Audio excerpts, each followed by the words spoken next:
जाधव एक असं व्यक्तिमत्व जे आबालवृद्धांच्या अगदी ओळखीचं आणि जवळचं। मराठी सिनेमासृष्टीत भरत जाधवांचं एक वेगळं स्थान आहे। एक उत्कृष्ट विनोदी अभिनेता ही त्यांची ओळख। 1985 पासून त्यांनी सिनेप्रवासाची सुरुवात केली आणि तेव्हापासून आत्तापर्यंत त्यांनी अनेक विनोदी भूमिका अगदी सहज रीतीने वठवल्या, ज्या प्रेक्षकांच्या मनात घर करून गेल्या। पण त्यांची सगळ्यात लक्षवेधी भूमिका ठरली ती 2004 मध्ये रिलीज झालेल्या पछाडलेला ह्या चित्रपटातली। भूताने पछाडलेल्या वाड्यात घडणाऱ्या घटना आणि त्यांचा भरत यांच्यावर होणारा परिणाम हा भरत जाधवांनी आपल्या अभिनय कौशल्यातून सुंदर रीतीने प्रेक्षकांपर्यंत पोहोचवला। त्यानंतर त्यांनी मागे वळून पाहिलं नाही। नंतर आलेल्या खबरदार, गलगले निघाले, साडेमाडे 3 अशा अनेक चित्रपटातील त्यांच्या भूमिकांनी प्रेक्षकांना चांगलीच भुरळ घातली।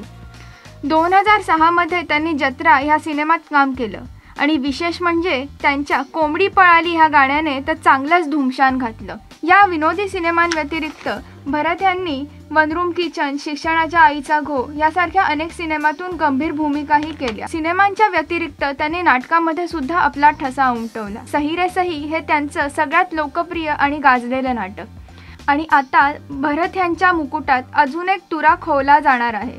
नो एंट्री या हिंदी सिनेमाच्या मराठी व्हर्जनमध्ये ते काम करताना दिसतील, त्यामुळे त्यांच्या फॅन्सकरिता ही मेजवानी ठरेल अशी आशा करूया।